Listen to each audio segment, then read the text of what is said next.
Hello! I hope you enjoyed learning about C Escher. He's one of my favorite artists. I think his artwork is very fun and really makes you think. We're going to be making our own optical illusion art today.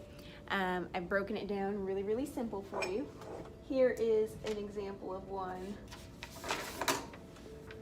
that's part of the way done.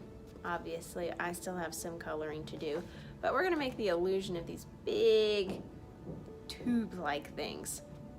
You can call them whatever you want, but it looks really complicated, but it's actually really simple. So what you're gonna do is you're gonna find yourself a piece of paper. I might go with a smaller piece for now because it is a lot of line work. So the very first thing we're gonna do is we're gonna put just a wiggly line that goes from one end of our paper all the way to the other. So I'll let you go ahead and do that. You can just hit pause on the video and kind of follow along with me to get started.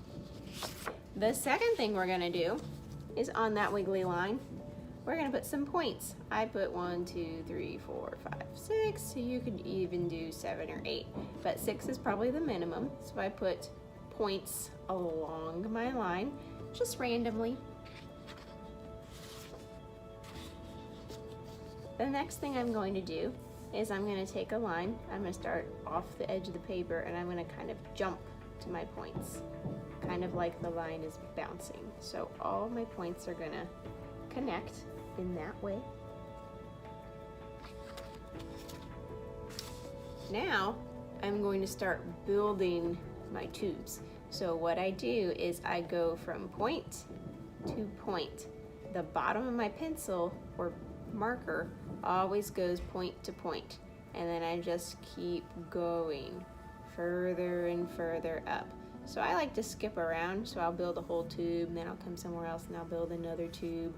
So the way that I build is by making my line go point to point.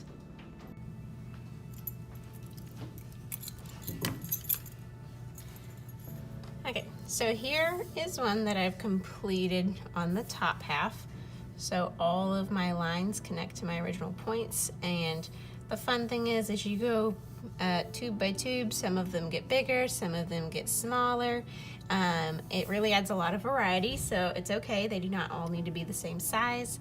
So now I'm gonna skip down to the other side. I'm gonna do the same thing, except instead of making my lines bump up, I'm gonna make them curve down. So I will still be connecting point to point as I go. So I always start at the point.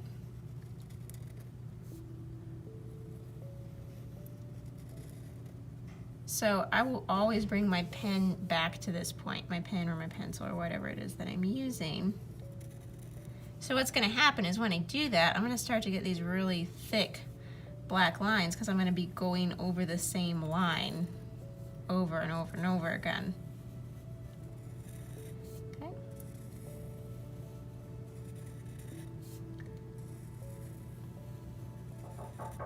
So I'm gonna keep filling this up.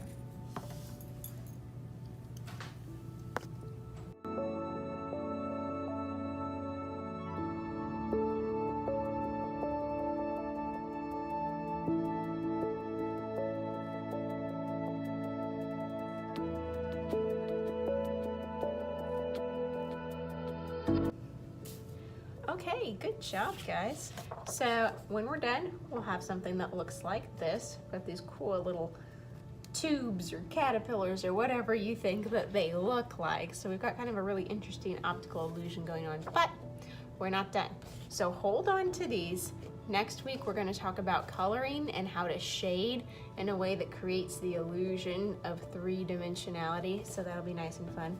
So hold on to these, keep them in your art notebook or wherever you keep stuff that isn't finished, and we will come back to them next week.